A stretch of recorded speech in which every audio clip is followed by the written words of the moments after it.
મેં 28/1/2025 રોજ લખેલો પત્ર છે. ઘણો સમય પહેલાનો પત્ર છે.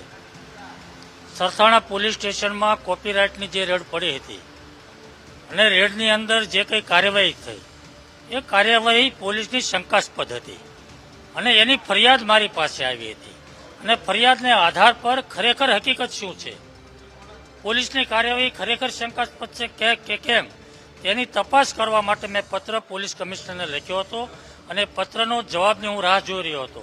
પરંતુ આજે આ પત્ર સોશિયલ મીડિયાની અંદર કે કોઈ પણ જગ્યાએ વાયરલ થયો છે અને એની તપાસ ચાલી રહી છે. પરંતુ દર શુક્રવારે પોલીસ કમિશનર સાથે સંકલનની મિટિંગ ધારાસભ્યની થતી હોય છે.